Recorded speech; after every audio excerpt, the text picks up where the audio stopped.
అంటే ఈ ప్రేక్షకులకి స్పెషల్‌గా ఫ్యాన్స్‌కి ఏముండబోతుంది దీంట్లో అంటే ఏం చెప్తారు సినిమా గురించి? ఆహ్, ఇంతవరకు చేసిన సినిమాలో దేవుడు ఎంతవరకు ఉంటాడో నాకు తెలీదు. కానీ ఈ cinema fully based on lord Krishna. So, and మీరు చాలా పాత సినిమాల్లో నిధులెక్కడుంటాయి, ఏంటి ఎతుక్కుంటూ కొన్ని సినిమాలుంటాయి కదా! స్క్రీన్ ప్లే చూస్తుంటే భయంకరంగా ఉంటుంది. సో, అలాంటి ఒక సినిమా అదే పక్కా action based, lord based.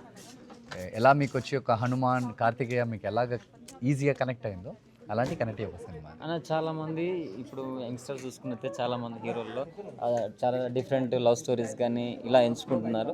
But మీరు డిఫరెంట్ ఇలా ఒక మంచి అంటే కాన్సెప్ట్ ఎంచుకోవడానికి ఏమైనా స్పెషల్‌గా రీజన్ ఉందంటారా? Sir very simple sir. నాకు పర్ఫామ్ చేయటం అంటే చాలా ఇష్టం. నాకు నువ్వు ఇంతే చేయగలుగుతావు, అంతే చేయగలవు అని చెప్తే నాకు అసలు నచ్చదు. ఛాలెంజ్ చేయడం అంటే నాకు చాలా ఇష్టం. సో, నా దగ్గరకు వచ్చే స్క్రిప్ట్స్ చాలా ఛాలెంజింగ్ స్క్రిప్ట్స్‌గానే ఉంది. ఇది ఇలా చేశాను. శ్రీనివాస మంగాపురంలో ఇంకోలా చేశాను. సో, అది ఛాలెంజింగ్ చాలా బాగుంది. ఆహ్, ఈ ఈ సినిమా ఇండియానా జోన్స్ హాలీవుడ్ సినిమా చూసుంటారు కదా, ఫుల్లీ ట్రెషర్ బేస్డ్. అలాంటి ఒక ఫాస్ట్ స్క్రీన్ ప్లే ఉంటుంది. చాలామంది ఆర్టిస్టులు ఉంటారు. ఎక్కడ మీకు బోర్ కొట్టదు. సో, అండ్ ఇట్స్ ఎ సినిమా థియేటర్‌లో చూసే సినిమా అది. ఓటీటీలో ఏదో చూసే సినిమా కాదు. It's a big movie. Director గారి గురించి ఏం చెప్తారు? అంటే ఈ వర్కింగ్ ఆయన తోటి ఎలా? హీ ఈజ్ వెరీ స్వీట్ అండి. He is actors director and చాలా కన్విన్స్ చేస్తారు. ఎంత ఏడ్చైనా కన్విన్స్ చేసే ఒక beautiful director. Very happy working with him. అందరికీ కృష్ణుడి హార్ట్ ఎక్కడుందని చాలా మందికి తెలుసని నాకు తెలీదు. అది ఆ గుడిలో ఉంది. ఆ హార్ట్ ఏంటి, ఆ హార్ట్కి ఏం జరిగింది, దాన్ని ఎలా హీరో కాపాడాడు అన్నది ఒక చిన్న కంటెంట్. ఇట్ ఈస్ అ పక్కా action content, divine content. So movie కోసమే చేశారా సార్? లేదు సార్, నాకు తెలిసి ఒక 2019-18 నుంచే నేను ఫిట్నెస్లోనే ఉన్నాను సార్.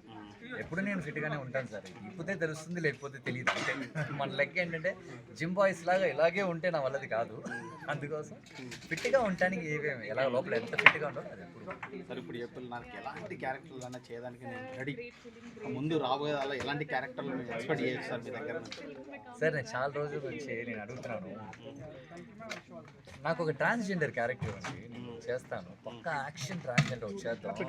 అందరూ అబ్బాయిలే కదా కొడుతున్నారు, అమ్మాయిలే కదా కొడుతున్నారు, ఇద్దరు కలిపి ఒకరిని కొడితే ఎలా ఉంటుంది, భలే ఉంటుంది. లోపల చెప్పాను సార్, ఒకరు ఆలోచిస్తూనే ఉంటుంది ఒక side. I love doing different characters. నాకు అందులో ఒక మజా ఉంటుంది, ఒక ఫన్ ఉంటుంది. ఏదో ఊరికి వెళ్ళేసి హాయ్ అమ్మ, హాయ్ నువ్వు అంటే నాకు ఇష్టం అమ్మ, ఇవన్నీ కొంచెం బోరింగ్. సార్ ఫైనల్ హైదరాబాద్లో ఎప్పుడు తీసుకుంటారు, ఇల్లు ఎప్పుడు తీసుకుంటారు సార్? సార్ ఇక్కడ నాకు ఇల్లు ఉంది సార్. ఇక్కడ మీరు అన్న హైదరాబాద్లో సెటిల్ అవుతుంది సార్ ఏంటి సార్ సార్ ఇదైనా అదైనా సార్, అది నా ఊరు సార్. నాకు అక్కడైనా భోజనం పెడతారు, మీరు ఇక్కడైనా భోజనం మీరు నా మనిషి అన్నందుకు నాకు ఇక్కడే ఇల్లు తీసుకుంటాను. రేపు మీ ఇంట్లో వచ్చి 10 రోజులు ఉంటాను, వాళ్ళ ఇంట్లో 10 రోజులు ఉంటాను.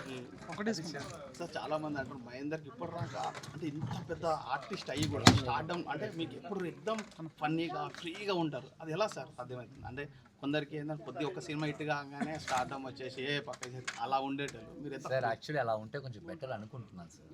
చాలా బెటర్.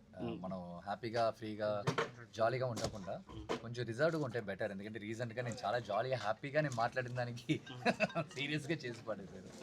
సో అందుకోసం నాకు ఇలా ఉంటే చాలా ఇష్టం sir. I love being like this and ఇలాగే ఉంటాను నేను, మారనే. అప్పుడు ఇంకో సినిమా వచ్చేసింది. అసలు ఎంత స్పీడ్ ఎట్లా వర్క్ చేస్తున్నారన్న? మధ్యలో రిలీజ్ చేయలేదు నేను 4 సినిమాలు. అది కరెక్ట్గా ఇప్పుడు అన్ని బ్యాక్ టు బ్యాక్ వస్తున్నాయి. లాస్ట్ మూవీ కూడా గోమాత సంబంధించిన సినిమా మీరు చేశారు, చాలా బాగా అనిపించింది. ప్రసాద్ ముస్లిం సెలబ్రేషన్స్, గోమాత మీరు చూపించిన రెస్పెక్ట్ చాలా వైరల్ అయిన వీడియో, చాలా బాగా అనిపించింది. సో ఈ సినిమా కూడా ఆ టైప్లో ఉండబోతుందా? ఈ సినిమాలో మెసేజ్ ఉంటుందని నాకు తెలియదు. బట్ ఆ హార్ట్ ఏంటి, ఆ హార్ట్కి ఏం జరుగుతుంది, ఆ హార్ట్ని ఎవరు కాపాడతారు, కాపాడేవాడు ఎవడు, వాడు మనిషా కృష్ణుడా అనేది మీరు చూస్తారు. ఛాన్సే లేదు, నో వే. నేను మొన్న మా నాన్నతో అడిగాను, ఒకవేళ నాన్న సరే నేను ఎలక్షన్కి వెళ్తే నువ్వు ఏం చేస్తాను అడిగాను. ముందు నేను వచ్చి కొడతానని చెప్పాడు. అందుకోసం నో.